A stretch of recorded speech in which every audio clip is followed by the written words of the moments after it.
everybody and welcome back to my channel. On today's video I'm going to be talking about, I don't know how to give it a one sentence kind of structure, but on this video I'm going to basically be running through my thoughts on how everything around you is a teacher, including your family, your bed, your pillow, your friends, your strangers, your enemies.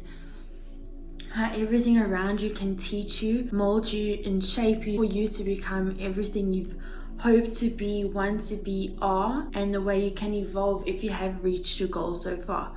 So I always say this to my middle sister, Alex, if you're watching this. My sister was my biggest teacher because she is my biggest challenge in life.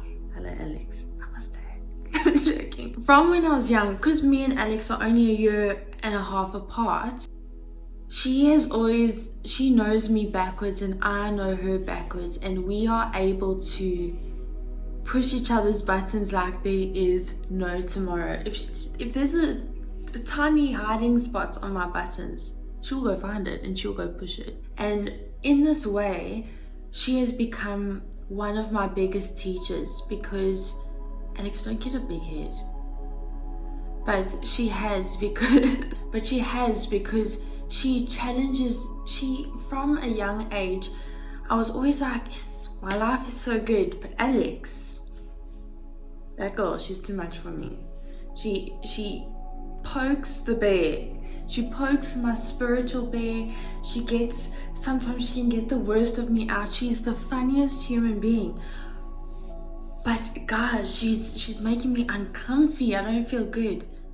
I didn't realize that this discomfort, that this type of anger and frustration would set me up for spiritual growth in all aspects of my life. Because although she was harsh, she also saw through all of the things that I didn't see. She saw my blind spots. Because she was so close to me, she's my sister, and you could have someone that's close to you like this, not even blood related, that see your blind spots. I've got a few of those friends now presently in my life, and they see my blind spots and they say, hey Aim, are you aware that blah blah blah? If you are, cool. If you're not, maybe just look out for that. Obviously my sister didn't give it to me so lightly, but there are so many things in your life, and this may be your mom or your dad or your brother or your best friend. Sometimes they push your buttons, but everything around you teaches you. They make you feel a certain way, and you have to take time after you leave the situation and come back to yourself and think, okay, this is anger. This is real anger. Like I could actually punch a wall right now. What is this teaching me? What is this teaching me about myself, and what is this teaching me about this person? And this is not with my sister. This is about everyone that I've done this with in my life. Everyone that's made me feel this way. I'm like, what is it that they feel that I am not giving to them? And you are not responsible for the way other people feel, but still their anger, their frustration comes from a certain place. And when you can address that directly, if you can say, you don't need to be scared. I hear you, you are heard. For me, being heard is a huge thing. If I don't feel heard, it's something I'm working on, but if I don't feel heard, sometimes I just get so frustrated, and something I'm working on, and it doesn't bother me as much anymore. But that's a huge thing for some people.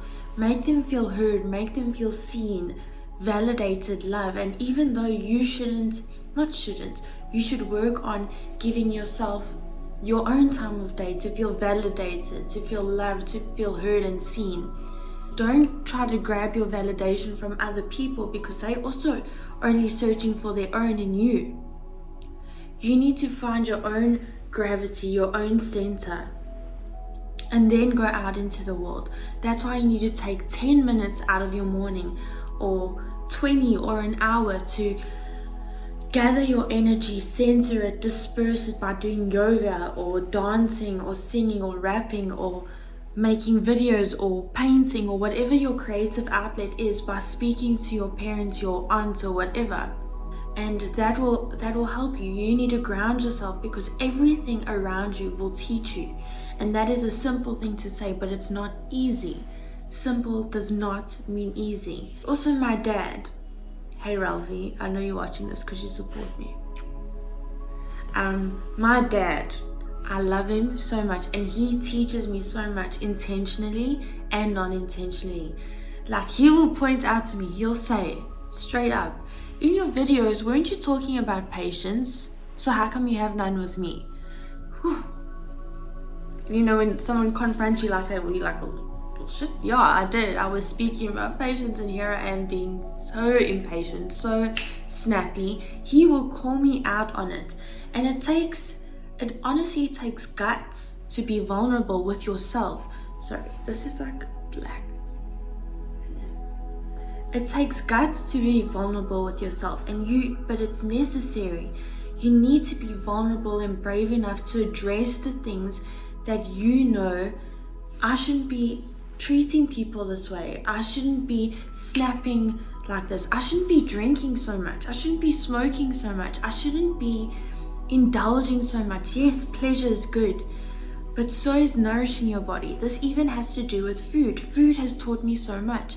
Overeating, diets, fad diets, starving myself. So many things have taught me about me. And when I look at food, sorry, I'll make a whole separate video about food, but when I look at food now, I look at what kind of energy is this going to give me. I used to not eat ever. I didn't eat ever recently, because I told in one of my previous videos that in the beginning of this year I was struggling with overeating or emotional eating because I was lonely, and I only realized this now. I was lonely, so I was overeating, and I was trying to fill this void, and I always heard about it, but I thought, no, not me. But it was true, and I was overeating, and it made me so upset because I gained so much weight. And there's nothing wrong with gaining weight, except it wasn't what I wanted to do.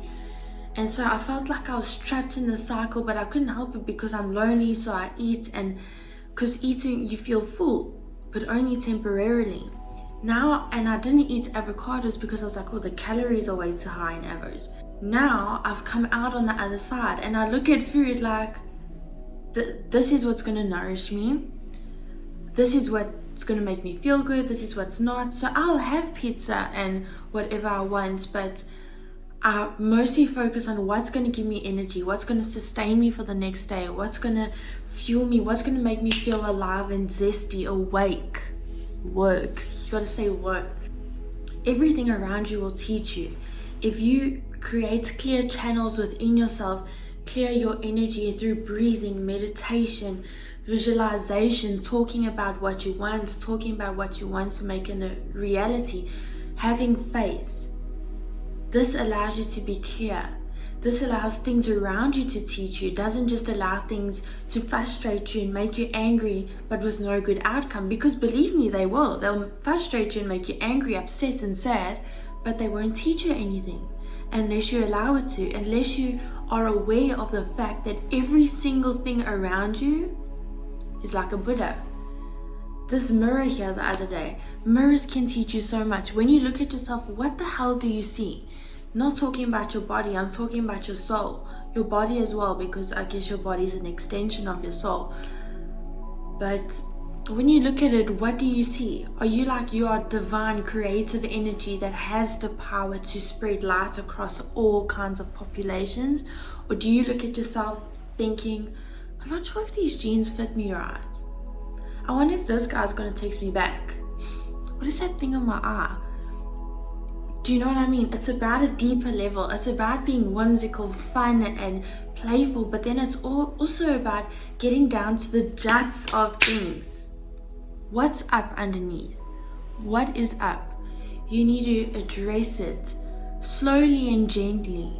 You don't need to be harsh on yourself like, oh yes, I'm frustrated. Where is this frustration coming from? I don't know where it's coming from. No. Be aware that you're frustrated, and just your awareness of it, and by taking small steps like having a 5-minute walk every day. Okay, that's a bit short. Like a 10-minute walk every day. Having tea, but without your phone. putting your electronics down. I've deleted Instagram off my phone, and that doesn't mean I won't post. Well, maybe it will, but I've just deleted it temporarily just for this morning so that I don't go on my phone and scroll. It's about the small steps you need to take to become deeper, to become more in flow, because your flow is necessary for other people to flow with you, for other people to learn from your flow. Become the flow. Let people see the flow, experience the flow, to think that the flow is real, because it is. Just not many people have opened themselves up enough to experience the flow. You are something so powerful, capable of anything you want. We don't hear it enough. We don't tell ourselves enough, but it's the truth. And when you start to practice your divinity each day by telling yourself how much you're worth, by taking 5 minutes to sit with nothing, no distractions, no phone, no book, no tea, just sitting. Sit. What happens when I sit? What happens if I just tell my body, sit down, stay here? What happens? Where does your mind go to? If it wanders all over the place, that's okay, but bring it back. And that's all I have to say about everything around you that teaches you. If you guys enjoyed this video, which I thoroughly enjoyed making, please give it a thumbs up and subscribe to my channel for more. Until next time, I'll see you guys. Leave a comment on anything you want to hear about. I'm keen to talk about anything you want to hear about, my thoughts and insights on it. So yeah, have a great day, everybody. Bye.